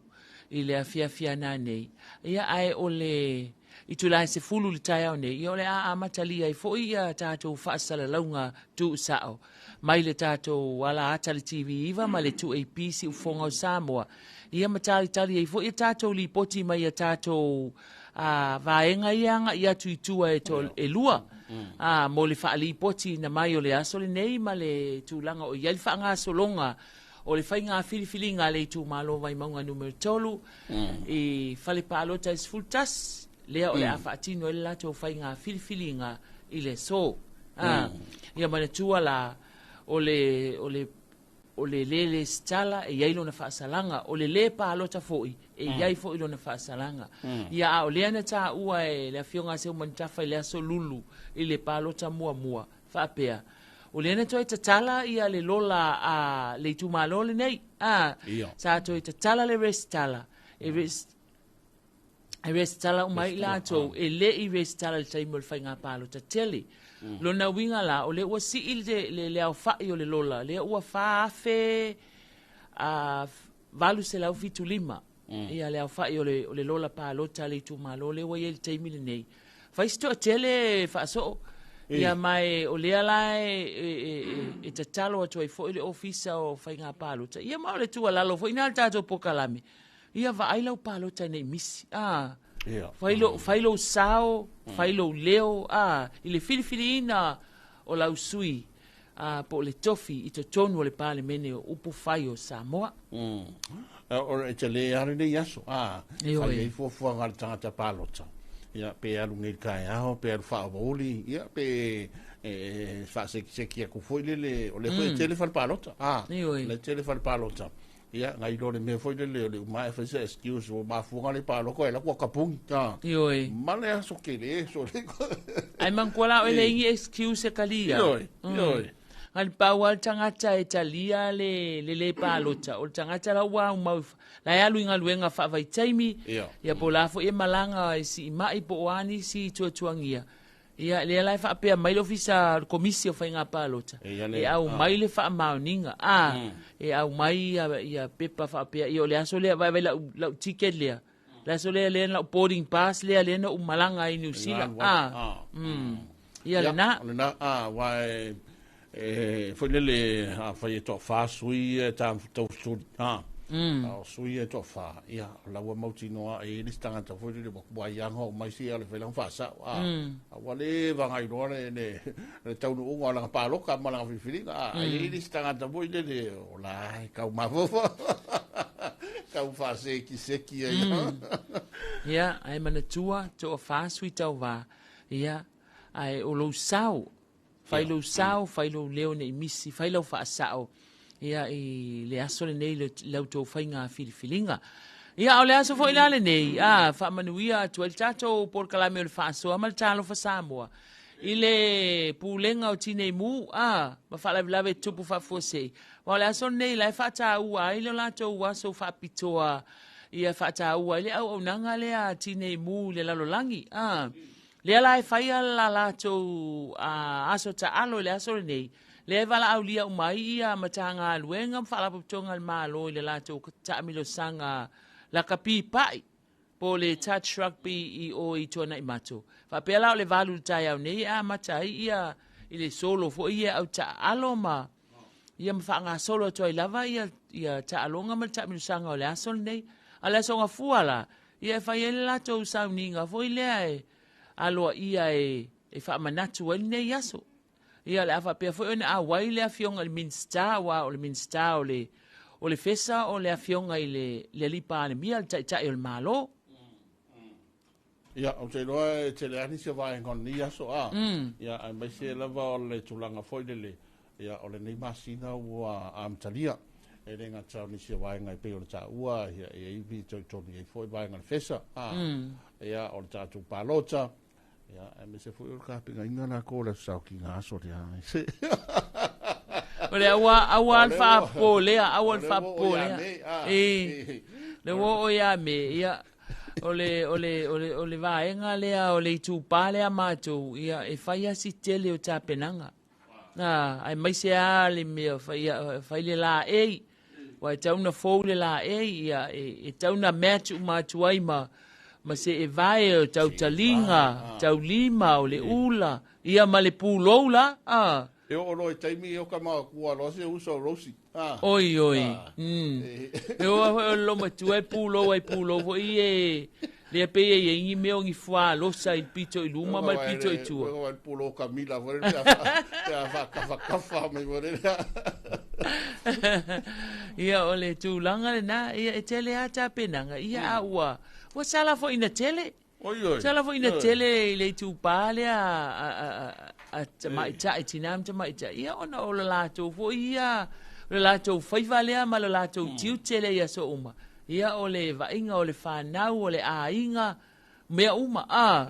Ia ai mai se o le vainga o tou le tu pa o ali. Malange o le mea. Mai vailo o fule le wa mga auli aku. Nang on mea fo ia o makou ia ngare whai ar kala foi de o le arme ke mga oi. Ia ngā, le me ke mga oi. Ai kai fo ale sala ai ke ngofo E whai a whape ngā Pala e whai do ka maki vai me ia re lau mai e. Vai le lisi ngale ei. Ma fau le lisi alo makua ngale wa lau mai. Ia mo var ke kusi ku le lima ma ia mai se ala na tina fo e fia e o le ta longa o le omi ka malanga e pe wo fa le yango ngi ke unga mang mianga mangi kau mafa ka manga wo pa wal me ke kusi le lima ia nga fa so la ia makanga e maka kuai le aso ko ngai aluai male aso nga fua le aso malo lo aso akoa pinkol kaya ko pinkol po ai ngā roi lar ko inga me foi le wo umara sau kinga. Ai oro le songa fua ai fa misa lo uma. Ioi. Ma kware i se me. Ia la ko manga o mai ko va se si mia ke ia la io pe wo pe la nga faise ke ale pe nga misa ia la inga i fa inga lo makua Ia ai fa pe na. Yo. Te le ani se va inga va la ta to mo ina foi le pisi la tau ia la sautina ma o le foi tapenanga. Ia, a va pe foi o na tatu wa ia te lo niso se lengi se masau mai fafo fale tupe la to ia te le afo ia inga manu ia fo ia le tatu tunu ia me o ngai fa nga unya o nai ai inga nai fa fo mone fa mo la to la sautina ia mas fo ni fo no to e kalesia ha yo ia fo ita pena il fon tanga le kalesia ia e fakasa e usuia le masina le nei le nga solo ile mai o le sautina ia ona nga solo le o le fon tanga ia tasi foi na vai nga o le ai tali malo o tato atu nu nei foi taimi ya mana tona tato ngai mo tato fa fianga ali ya toi tali mai fa o ni so tato tara no nga pe ona masani ai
ia e toi whaafelo i atu I lo tātou atunu o le nei fo I tūla o le taiao.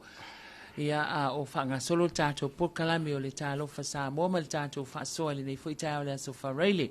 Ia ai o le foi ua taunu mai sui o le fale o loa o whaatuanga le sunga ia Craig Marian ia wale tātou whaatale noanga I le nei taiao. Tusa foi o la lātou au nanga ma le tautua I le mamalu o lo tātou watunu. Ia whaatalo whaatu I lau sunga Craig whaapia foi Ryan malo le soifua I le nei taiao. Good morning.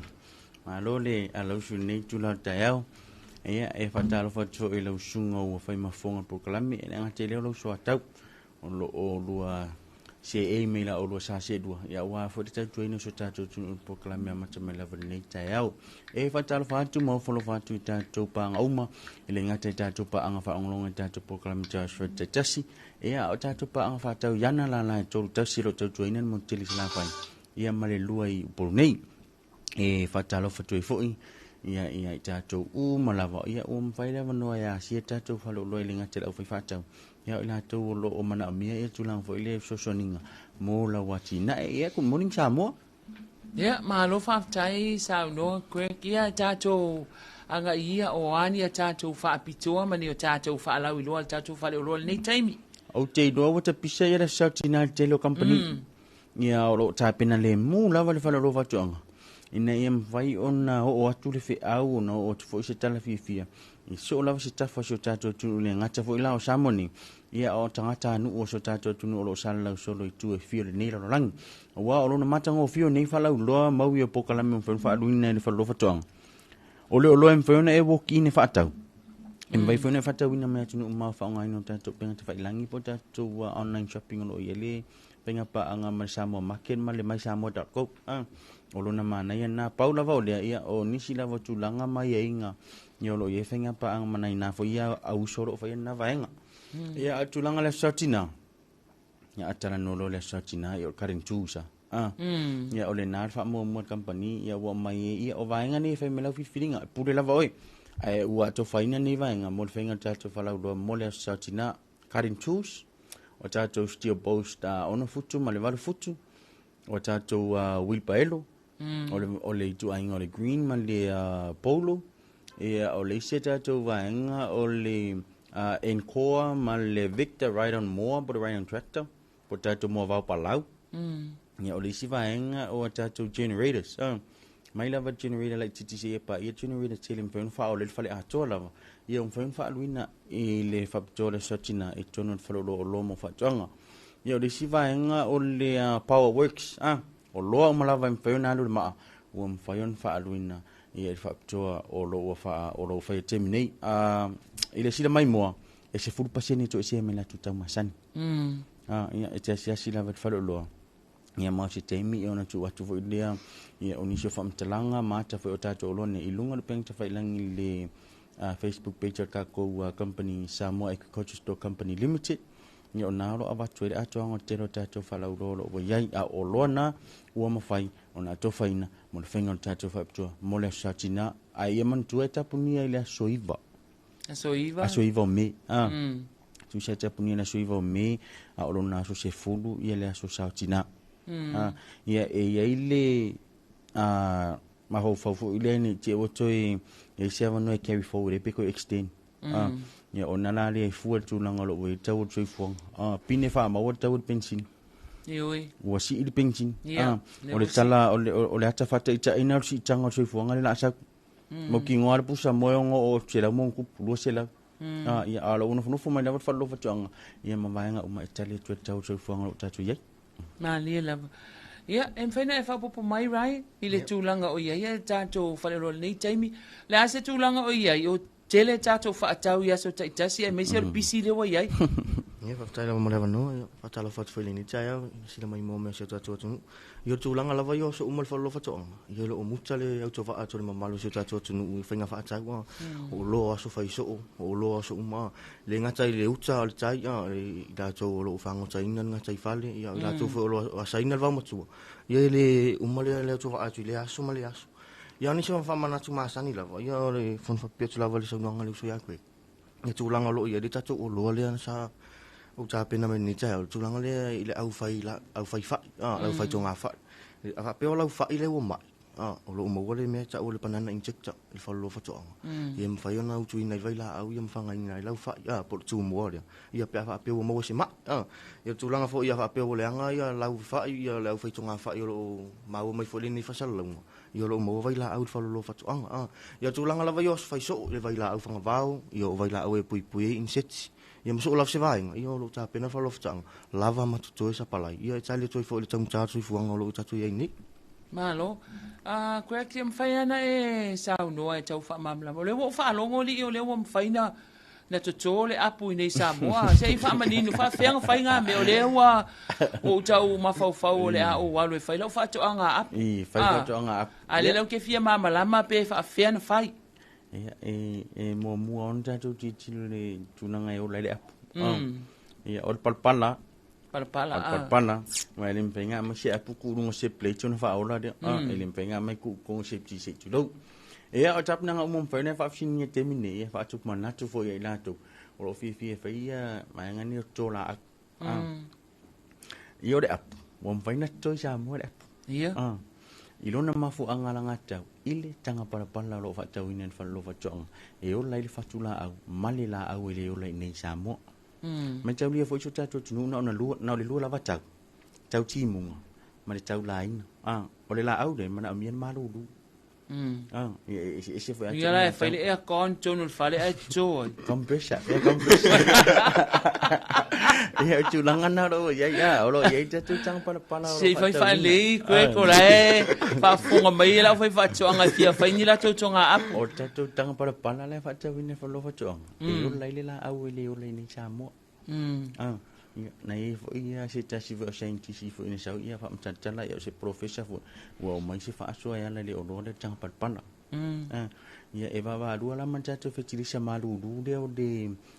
uia mo fetilisha ne ele ngate na nga mo la o fai aya nga fa malu le pala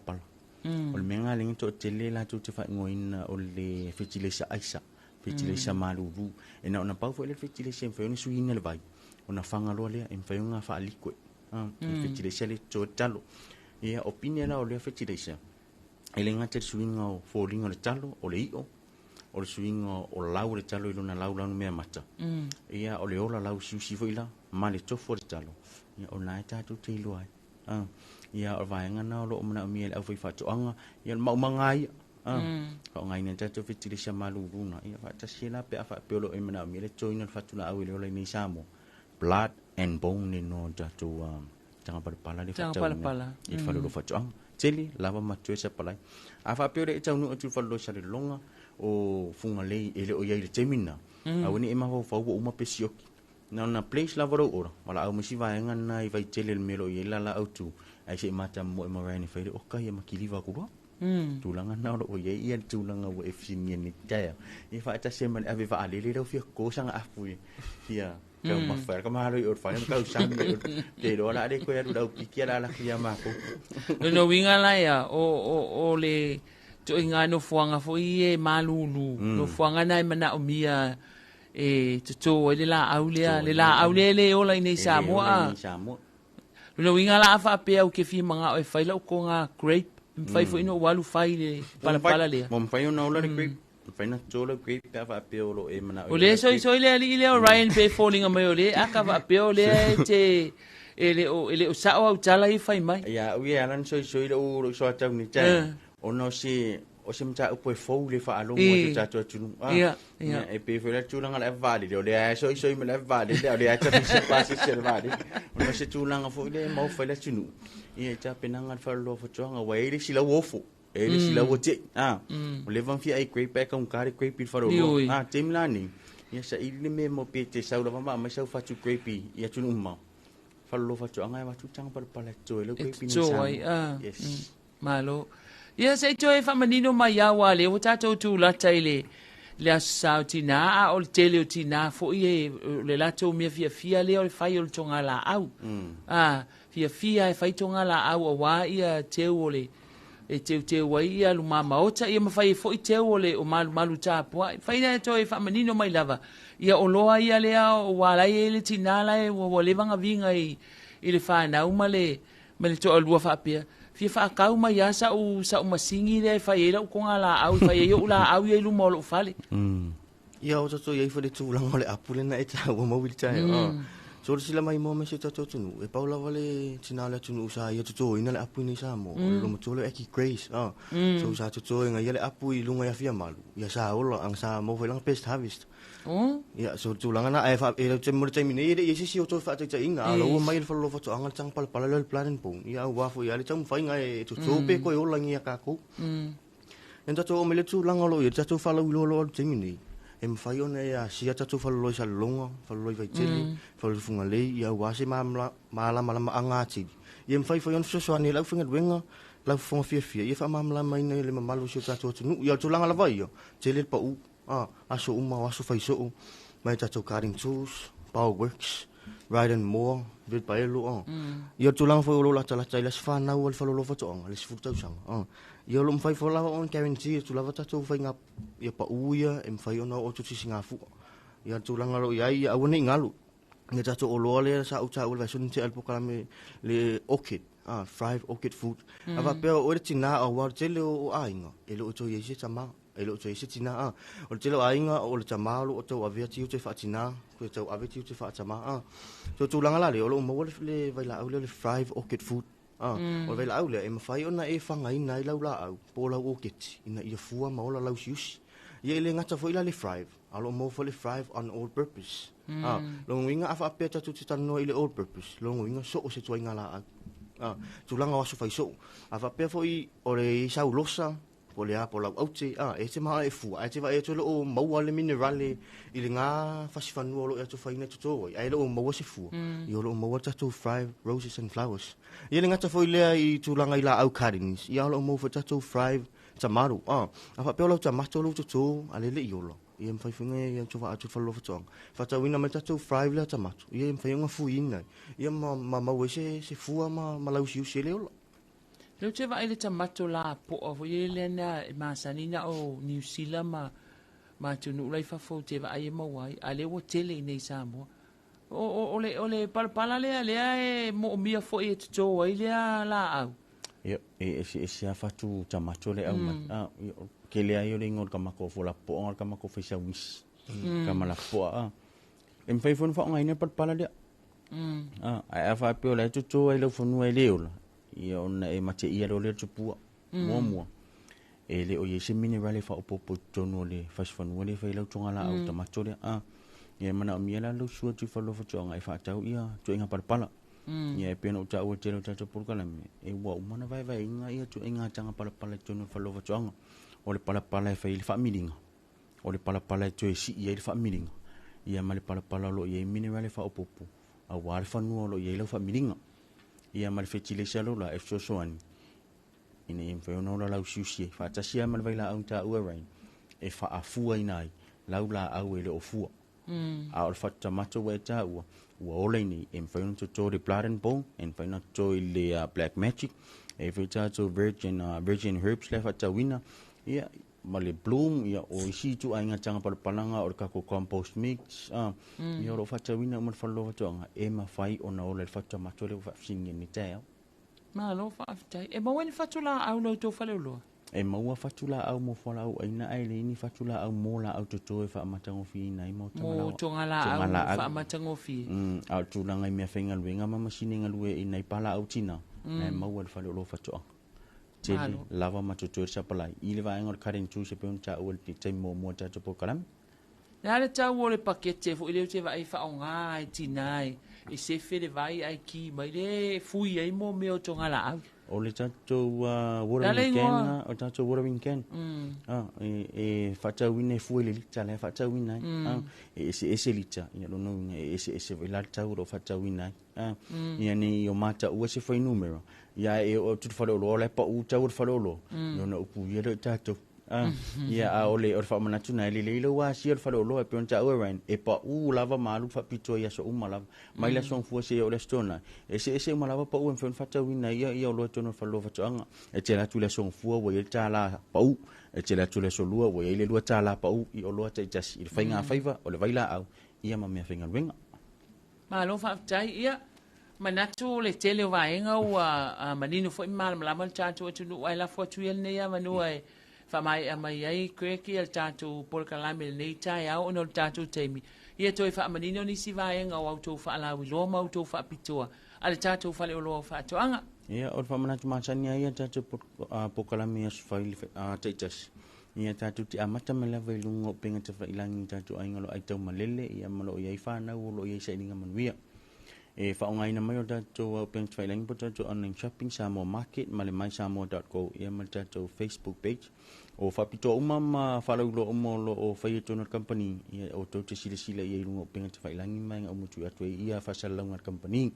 numero telefoni mo tātou la lai toru pēr whapeo le mausia mnu SSI sa wa ili ma te sto te siono o la lai funga i le lua limon fitu ia ma vai tele i le lua limon vadu e te fiso tai tuai o le ala vale fisili lo emna mi sef so sani company mala au mai ma to te fifi o faina tu ia le au nanga lau tele ia mo so tatou atunu o fa pitoa ma fa lau lo ia emfono ma to wa tala ia ma fa talanga umalava e tu ina tu so lava se por kalame a wa sila mai mo so tatou tunu ia o le nei time ia e faima o ma fonga le polsili o le pulenga ma le au finga luenga lafu fonga fifia e fa manu ia tuai lava singa umalava nei aso va tase mal weekend e so tatou atunu pele ia le ngata fo ia le ofisa malu nei o le ofenga i matiu te tau avi a wa tatou ina so tatou tunu ai mal timnei to fa se fu Samoa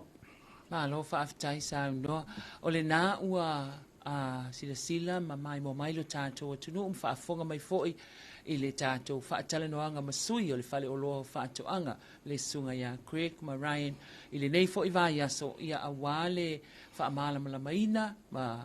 whaamanino foi ia le tele o lātou whaapitoa ia o tau o loa whaatauina i le whale o loa whaatoanga awale tautuaina o le mamalu o le tātou atunu ai maise le au whai whaatoanga. Ia se ia ulia le taimi masani le vai aso fauto e maua se isi whapoponga o le tātou polkalame le nei. Ai mo le taimi nei manu tele ina le nei aso Samoa manuia le whenga iei matiu te mga aluenga malavasinga ese ia whapia fo inisi o wha moenga mafuafuanga o le nei aso wharaile manuia le whai ungo le vai aso whasoi fuaia.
Tunu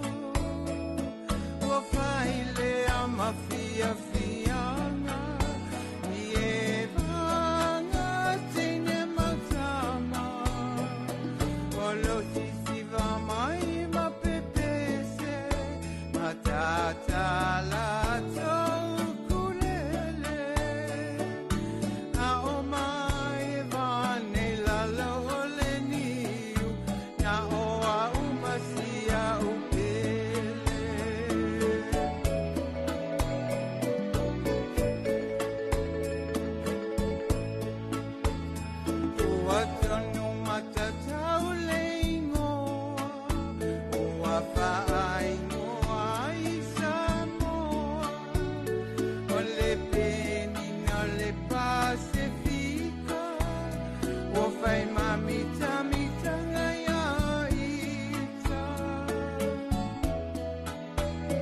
ua fa apia ona lawilo ia ile lalo langi ato ua lai ona to atele le au mai moa ia Samoa ua tonu matatau le ingoa ua whaai ngoa i Samoa o le penino le Pasifika ua whai mamita mita ngaya ita ua whaapea ona lawiloa ia ile lalo langi atoa ua lai ona tua tele le au mai moa ia sa